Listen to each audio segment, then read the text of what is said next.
O contexto desse tema, ele é um tema para algumas pessoas novo, mas para quem vivencia o impacto das mudanças climáticas, já está um pouco assim, até saturado de conhecer esse tema. E o tema que eu vou trazer é muito na percepção dos povos indígenas e comunidades locais, onde eles sentem o impacto das mudanças climáticas, até mesmo sem saber que é uma mudança climática, né? Eles tratam como transformação do tempo.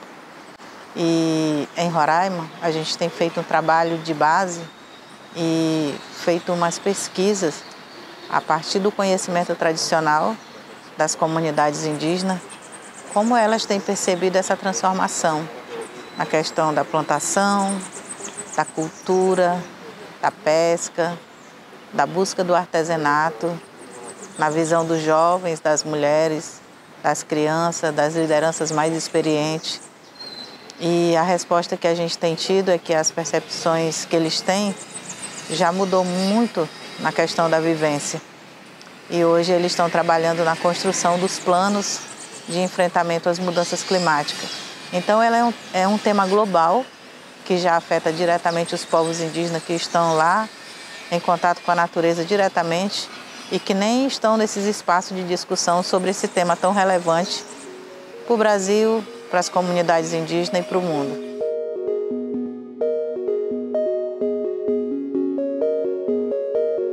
Eles já enxergam previsões de mais enchentes, mais secas, em tempos diferentes que eles não conseguem prever. O aumento das emissões, elas continuam sendo feitas. E a gente sabe que mesmo se parasse de emitir hoje, todas as emissões, a Terra continuaria aquecendo. Então eles perceberam, por exemplo, que tem igarapés que aumentou a temperatura da água. E muitos peixes regionais que tinham lá, que eles conheciam, já sumiram. Então a previsão e o que eles estão vendo, né, ao longo da percepção de 20 anos para trás, até 2022, é que muitas coisas mudaram e elas continuam mudando. Por exemplo, a plantação de várzea para eles. Várzea é quando o rio está secando. Então eles plantavam ali para guardar as suas sementes e agora eles não sabem mais quando que o rio seca, porque a época que era para estar verão está inverno e a época que era para estar inverno está verão. Então isso também afeta diretamente a questão do estoque de alimento, que eles não conseguem mais prever quando é que pode plantar para começar a estocar novamente o alimento para o verão, por exemplo, né? E esse momento agora eles estão guardando as sementes mais fortes, resistente ao inverno, resistente ao verão. Então eles têm uma percepção para o futuro, né, de que se a gente não parar, eu falo a gente, as pessoas que estão nessa corrida pelo desenvolvimento, pelo capitalismo, os maiores afetados são quem está diretamente nas florestas, que nós não vamos ter mais uma água potável para beber, nem um oxigênio para respirar, um ar puro, né? Então aí a humanidade começa a morrer. Se a gente não tiver realmente a percepção de ver que a gente precisa parar de fazer muitas coisas que já está afetando a vida do ser humano, não só no Brasil, não só para os indígenas, globalmente isso tem sido feito, tem sido refletido, né? Já vamos ter uma COP, esse ano a COP é no Egito e vai tratar principalmente, né, dessa questão do clima.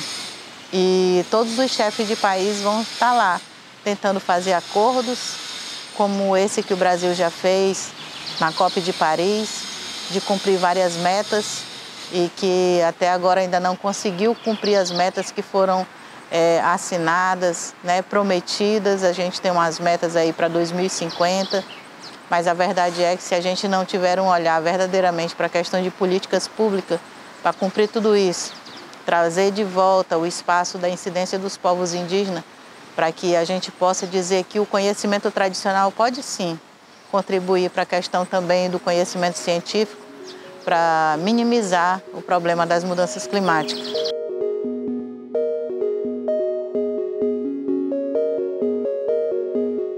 Nas percepções dos povos indígenas da Serra da Lua, que são os Wapixana, que são os meus parentes, eles perceberam que eles precisavam fazer banco de semente viva não é os bancos de semente que ficam congeladas, mas os bancos de semente vivas, que eles estão observando qual dessas sementes é mais forte no inverno e no verão.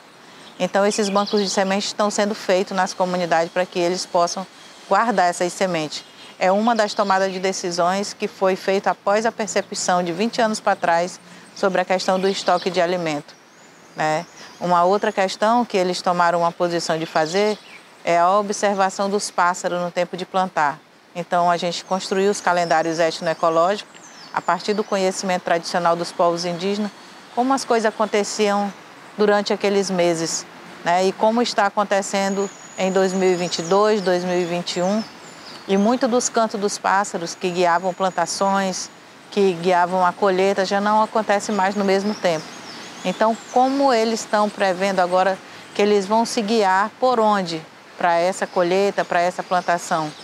Porque às vezes a gente acha que isso não tem nada a ver, mas o povo indígena tem uma sabedoria que, juntamente com as árvores, com as águas, com os pássaros, eles têm uma sabedoria de quando plantar, quando colher, né? Tem um mapeamento do céu, que eles conseguem ver nesse mapeamento o tempo de plantar, o tempo de colher, o tempo do inverno, o tempo da chuva, né? Então, eles estão criando estratégia. E aí eles não chamam adaptação, eles chamam enfrentamento às mudanças climáticas. Eles não chamam mudança climática, eles chamam transformação do tempo. E o olhar das mulheres é muito importante, porque elas são muito sensíveis na hora de buscar água, na hora de buscar a fibra para fazer o artesanato. Elas têm percebido que muitas das sementes já não dão mais na época certa. Então, isso tudo está afetando a vida social, cultural, né, da comunidade, e é preocupante para a questão da manutenção dos povos indígenas, que sempre tiveram milenarmente fazendo o manejo da floresta, da água, sempre nas suas terras indígenas. E nós sabemos que as florestas são farmácias vivas e eles também têm a medicina tradicional. Se essas plantas começarem a sumir, parte também dessa farmácia ela vai estar sumindo. Então, são várias percepções que a gente tem. Nós estamos lá no terceiro plano de enfrentamento às mudanças climáticas, na percepção dos povos indígenas. E a gente tenta alinhar isso com conhecimento científico, porque quando os mais velhos diziam que em um dado certo tempo a gente ia ter grandes cheias e grandes secas, isso não valia muito porque era uma coisa falada. Eram lideranças indígenas, com a sua sabedoria, mas hoje, cientificamente, está comprovado que isso já está acontecendo. Então, hoje a gente tenta dizer que a importância do conhecimento tradicional, ele está ali lado a lado com a questão científica, né? Então, é muito importante a gente levar isso para os espaços de discussão, como a Plataforma de Povos Indígenas e Comunidades Locais, que é instituído hoje dentro da UNFCCC, onde os povos indígenas têm voz, com os seus 7 representantes do mundo, para levar os seus conhecimentos tradicionais e ali também poder contribuir para essa questão climática com sua sabedoria. Não é fácil estar nesses espaços, mas são espaços bem importantes para os povos indígenas.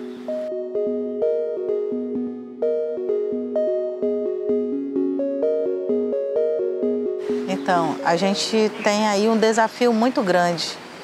O consumismo hoje, eu acho que ele é assim, a maior porta para a questão do aumento do aquecimento global, né? O consumismo, porque você não vai deixar de consumir coisas industrializadas.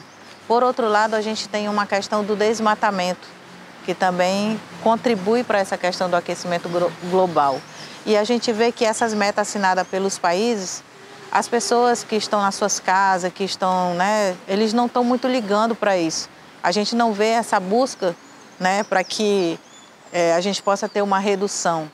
Como os povos indígenas ficam incessantemente, né, ocupando esses espaços de incidência para estar discutindo. Então, eu acho que através de políticas públicas sérias, se a gente tiver realmente implementada dentro do Brasil, por exemplo, a gente começa a ter uma redução aí dessas emissões. Porque a gente tem as NDCs assinadas, né, na COP de Paris, mas a gente não tem de fato isso sendo cumprido, até porque ninguém obriga, né, alguém a cumprir isso nos países. Se assina um acordo e tudo, aí vai a corrida contra o tempo para que isso vire uma política pública, né?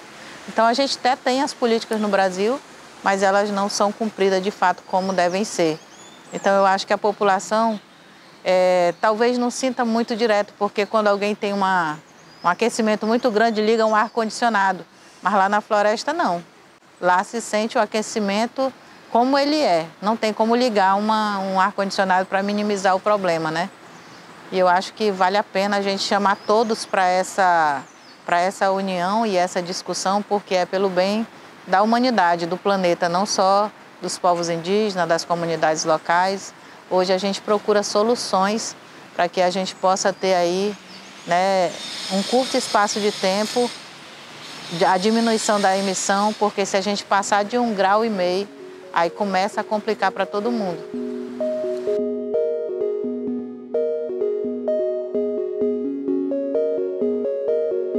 A gente sempre tende a dizer que é comprovado cientificamente, por exemplo, que comunidades indígenas preserva até mais do que uma unidade de conservação. Isso é hoje comprovado cientificamente. Aí as pessoas aceitam, né? Ou vai para dentro de uma conferência como essa do clima, ali tem uma assinatura de um grande pesquisador, um grande cientista que pesquisou sobre e assinou, e aquilo é verdadeiro. Mas quando as comunidades indígenas levam os seus conhecimentos tradicionais, dizendo que a floresta está ficando mais seca, que os rios estão secando, que está aquecendo, que os peixes estão sumindo, e a gente não tem uma comprovação científica, as pessoas praticamente ouvem, né? Mas só é mais uma fala, e como não está comprovado cientificamente, eles não dão muito crédito.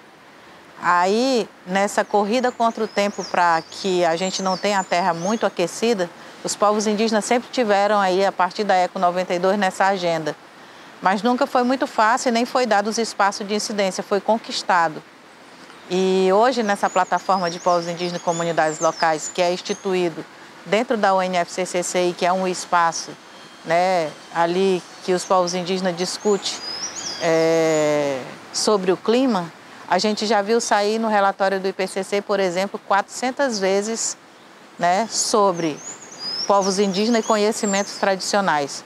Então isso está refletindo já essa questão dos relatórios científicos, mas a todo momento os povos indígenas estão lá comprovando, dizendo que nós estamos nessa agenda, nós somos os maiores prejudicados e a gente tem que ter aí a justiça climática, olhar para os povos indígenas, para os seus direitos e como a gente pode apoiar isso.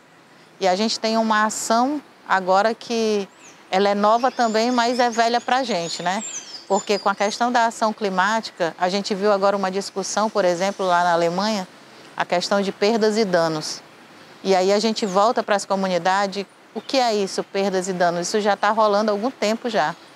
Porque perdas e danos, a gente olha para quando a comunidade está alagada, ela perdeu muitas das suas plantas medicinal, ela perdeu ali as suas casas, sua roça, então ela tem perdido ali o seu estoque de alimento, a criança deixa de estar na escola porque está tudo alagado, não consegue ir. Como a gente repara isso, que não é uma mitigação, não é uma adaptação, a gente não tem uma resposta rápida para isso. Então hoje a gente discute de que forma a gente vai ter uma resposta rápida para perdas e danos, por exemplo, né? Então são ações que têm que ser imediatas. Por exemplo, esse ano parte da Amazônia alagou as roças e teve lugar que as mulheres tiveram que mergulhar para arrancar as suas batatas para fazer a comida, para fazer a farinha, que é a base da comida, né, indígena. Como a gente dá uma resposta para isso? Perdas de direito, porque ao invés de estar lá lutando pelos direitos, ela está lutando contra uma alagação, contra uma seca, né, e as coisas estão, os direitos estão aí retrocedendo daquilo que já está garantido na Constituição. Então a gente tem esse novo tema dentro também do clima que a gente está discutindo e vamos estar com essa pauta também na COP, né, levando a voz dos povos indígenas, né, da Amazônia, do Brasil e juntamente com os povos indígenas do mundo nessa discussão.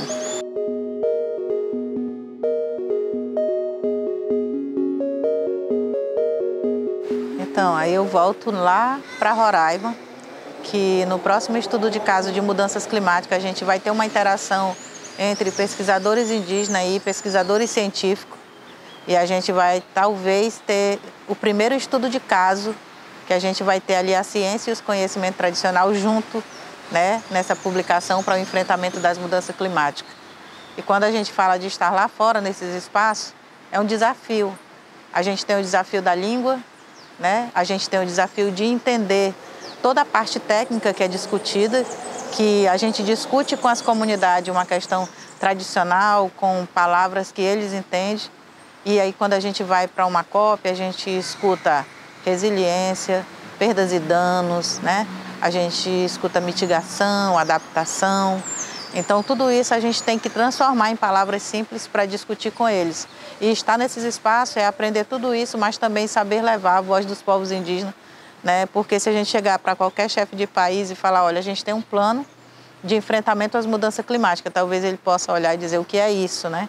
Mas a gente traduz isso, por exemplo, a gente tem um plano para mitigação, né? A gente tem um plano para adaptação, onde a gente está trabalhando já com as comunidades indígenas que elas trazem, né, no seu conhecimento tradicional, minimizar os impactos das mudanças climáticas. É claro que a gente tem coisas que não tem como minimizar, né?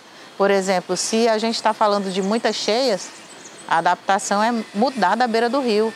Não vai dar mais para plantar na várzea, por exemplo. Então, tudo isso a gente já tem trabalhado.